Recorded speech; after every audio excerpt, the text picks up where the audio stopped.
Hello everyone, welcome to my channel. আজকে আলোচনা করব কমেডি অফ ম্যানার্স নিয়ে। রেস্টোরেশন পিরিয়ডে যেসব কমেডিগুলো লেখা হতো তাকে বলা হয় দ্য রেস্টোরেশন কমেডি অথবা comedy of manners. During the restoration period of chief dramatic mood was comedy. এই রেস্টোরেশন পিরিয়ডে মানে চার্লস দ্য সেকেন্ডের সময়কালে কমেডিটাই ছিল মেইন ড্রামাটিক মুড। কমেডির মধ্য দিয়ে দেখা যেত তখনকার সময়ে সবকিছু তুলে ধরা হতো। What is comedy of manners? Comedy of manners is a type of comedy which portrays the ridiculous behavior pattern of the individual of an aristocratic society. এই কমেডি অফ ম্যানার্স হচ্ছে এক ধরনের কমেডি যার মধ্য দিয়ে অ্যারিস্টোক্রেটিক সোসাইটি মানে higher class সোসাইটির কথা বলা হচ্ছে, যাদের যে রিডিকিউলাস বিহেভিয়ার রয়েছে ওই বিহেভিয়ারগুলা পোর্ট্রে করা হতো। খুবই স্যাটরিক বা কমেডির উপায়ে তারা কি করতো, সমাজের হায়ার ক্লাস পিপলের বিহেভিয়ারগুলো তুলে ধরার চেষ্টা করতো। The purpose of this comedy is to give a criticism of society with skillful satiric touches. Mainly comedy of manners এর উদ্দেশ্য ছিল সমাজের যেসব অসঙ্গতিগুলো ছিল সেগুলোকে তুলে ধরার, স্কিলফুল স্যাটরিক টাচের মধ্য দিয়ে সেগুলোকে তুলে ধরার এবং সেগুলোকে ক্রিটিসাইজ করা।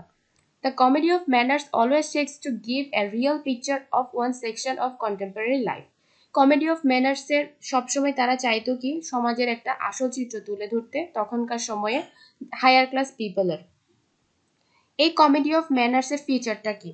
এর ফিচারটা হচ্ছে a comedy is a play with happy ending. এই ধরনের কমেডিগুলোতে দেখা যেত সবসময় হ্যাপি এন্ডিংটা হতো, আর এর উদ্দেশ্য ছিল making people laugh at certain foolish vanities and weakness of people for reforming society.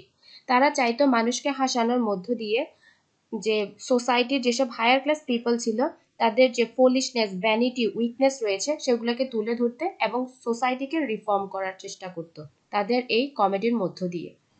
এই কমেডিগুলো দেখা যেত rich with wit and satire.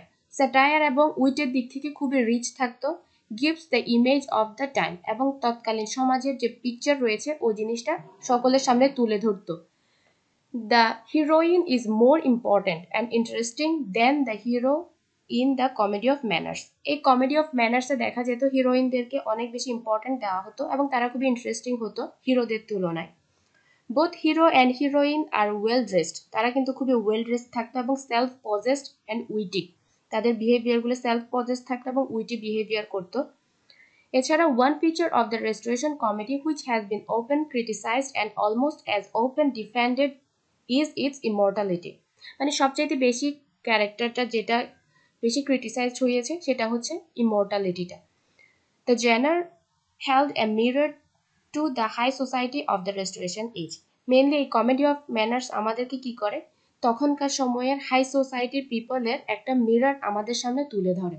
The society was immortal. তখনকার সোসাইটিটা কেমন ছিল? ইমর্টাল ছিল। And so was its image represented by the comedy. এবং এই ইমর্টাল সোসাইটিটাই কি করা হতো, কমেডির থ্রু আমাদের সামনে রিপ্রেজেন্ট করা হতো। The dialogue of the comedy of manners is witty. তারা যে ডায়লগগুলো ব্যবহার করতো সেগুলো খুবই উইটি থাকতো, পলিশড এবং ক্রিস্প থাকতো। এছাড়া উইলিয়াম কনগ্রিভের ফেমাস কমেডি অফ ম্যানার্স হচ্ছে the way of the world.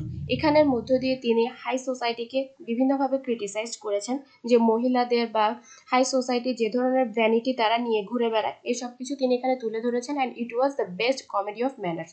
The way of the ওয়ার্ল্ডের উপর আমার একটা ভিডিও রয়েছে, চাইলেই দেখতে পারেন। আশা করি বুঝতে পেরেছেন। তাহলে what is comedy of manners? Overall যদি বলতে যাই, কমেডি অফ ম্যানার্সে কমেডির মধ্য দিয়ে বা মানুষকে হাসানোর মধ্য দিয়ে তৎকালীন হায়ার ক্লাস পিপলের যে রিডিকিউলাস বিহেভিয়ার ছিল তা তুলে ধরা হতো। মানে স্যাটায়ারের মধ্য দিয়েই সে সময়ের যে চিত্র ছিল সেটা আমাদের সামনে তুলে ধরার চেষ্টা করা হতো। এটাই হচ্ছে কমেডি অফ ম্যানার্স। ধন্যবাদ সবাইকে।